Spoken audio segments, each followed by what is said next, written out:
Rasulullah,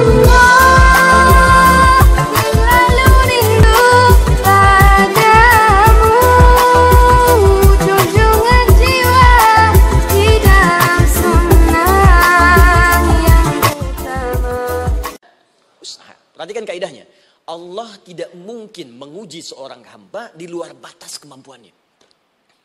Jadi kalau kita sedang punya ujian di rumah kah, pekerjaan kah, kehidupan sosial kah, sebesar apapun ujian itu kata Allah, memang karena Anda yang sanggup. Kalau nggak sanggup gak akan diuji. Di ujian itu berbanding lurus dengan kemampuan. Mustahil seorang hamba diuji di luar batas kemampuannya. Jadi kalau Anda sekarang pun sedang punya masalah sebesar apapun, kata Allah, memang cuma kamu yang sanggup, yang lain tidak. Maka jangan mengeluh. Jangan Anda katakan, ya Allah, why me? Kenapa saya? Kata Allah, why not? Memang kamu yang mampu. Yang lain tidak. Nah, ketika Anda bisa menerima itu dengan sabar, baru datang kalimat kedua. Wassalah. Kemudian datang tunaikan salat dan mintakan solusi kepadaku lewat salat. Ya, sedikit ya. Lihat sini. Saya berikan sedikit uraian Al-Quran. Saya boleh menulis sini? Boleh ya? Ibu, maaf, agak jauh. Ibu kelihatan ini? Oh, belum saya tulis. Bagaimana bisa kelihatan? Luar biasa. Cuma di Pertamina belum ditulis sudah kelihatan. Maaf, lihat sini. Wasta'inu. Baik, ya. Saya ingin sedikit sekali. Ini redaksi Quran itu indah sekali diksinya. Wasta'inu. Lihat sini. Kata Allah, jika Anda punya persoalan dalam hidup, maka mintakan solusi. Terima dulu masalahnya dengan sabar, karena kita dipercaya oleh Allah. Gini cara memahaminya. Allah aja percaya dengan kita. Masa kita nggak percaya diri? Allah yakin dengan kita, kita mampu. Masa kita nggak yakin? Terima dengan sabar. Kemudian wassalah, mintakan solusinya lewat salat. Kata perintahnya dibuka dengan kalimat wasta'inu. Kalau kita ingin rubah kata perintah ini, fi'il amr, ingin dirubah ke dalam bentuk permohonan, minta. Maka rubah kalimatnya menjadi nasta'in. Lihat, nasta'in. Baik. Wasta'inu, kata Allah, kalian punya persoalan, ayo minta solusi padaku. Terus kita pengen minta, ya Allah, kami ingin minta.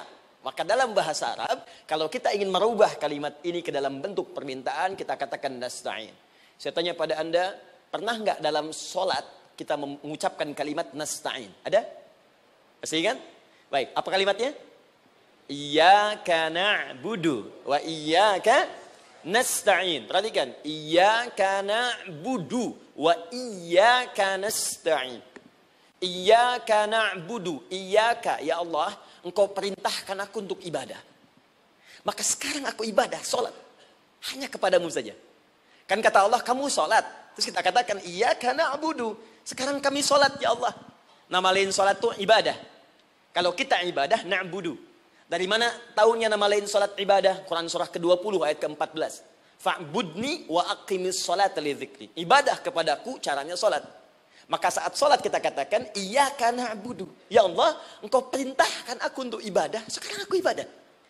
Wa iyyaka nasta'in. Dan sekarang aku sedang punya persoalan, ya Allah. Aku punya masalah. Aku punya problem. Dan aku yakin hanya Engkau yang pasti akan menyelesaikannya. Ketika Anda mengatakan iyyaka nasta'in, perhatikan hadis qudsinya. Hadisnya qudsi. Ya. Al-Imam Al-Bukhari meriwayatkan, Imam Muslim meriwayatkan, An-Nasa'i meriwayatkan dari sahabat Abu Hurairah radhiyallahu taala anhu. Ada lagi yang dari sahabatnya Anas bin Malik. Perhatikan kalimatnya. Idza qala al-'abdu iyyaka na'budu wa iyyaka nasta'in, jika hambaku dalam salatnya benar membacanya, benar dari awal salatnya sampai dengan kalimat iyyaka na'budu wa iyyaka nasta'in, ya Allah, sekarang aku ibadah kepadamu dan sekarang aku punya persoalan. Aku mohonkan solusinya darimu. Kata Allah, hadza baini wa baina 'abdi. Ini perjanjian antara aku dengan hambaku. Wali 'abdi. Hadisnya qudsi. Wali 'abdi. Kalau hambaku benar salatnya sampai kalimat ini, masa'alah. Apapun yang dia minta sekarang, aku akan kabulkan. Aku akan kabulkan.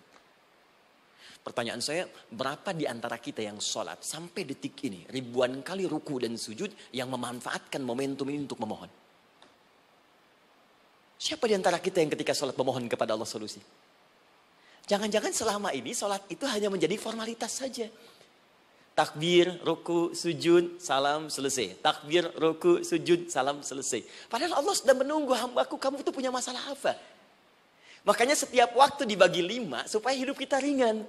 Subuh ke zuhur punya masalah, zuhur salat. Begitu kita mohon, tuntas masalah itu. Zuhur ke asar punya persoalan, asar salat. Dijawab oleh Allah, tuntas persoalan itu.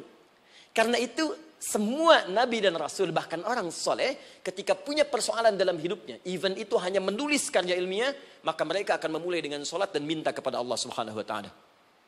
Teman-teman kenal Nabi Zakaria? Bagus. Baik, di sana belum tulis, sudah kelihatan. Sini kenal Nabi Zakaria, alhamdulillah. Tapi nggak apa-apa. Saya ke Sukabumi, Pak. Ada yang kenal Fir'aun? Kenal Fir'aun, kenal, bagus. Sukabumi hubun dunia, suka itu hubun, bumi itu dunia. Baik. Teman-teman, Nabi Zakaria itu diuji oleh Allah. Maaf, belum punya keturunan. Dan semua nabi punya ujian. Jadi jangankan kita, nabi aja yang jelas surganya punya ujian. Ya, Anda pernah sakit, Nabi Ayub sakitnya lebih parah dari kita. Ya, Anda di keluarga belum ada keturunan, Nabi Zakaria pernah lebih daripada kita. Sampai rambutnya memutih, fisiknya sudah letih, dan menurut medis, maaf sekali, istrinya divonis tidak mungkin punya keturunan, monofus dan mandul, mustahil. Secara klinis, gak mungkin. Secara medis, tidak mungkin. Maka Allah tunjukkan satu isyarat yang sangat luar biasa. Jika Anda mendapati situasi, makhluk mengatakan ini mustahil dan sudah angkat tangan, ini tanda pertama dari Allah, langsung tinggalkan pendapat manusia, langsung memohon kepada Allah.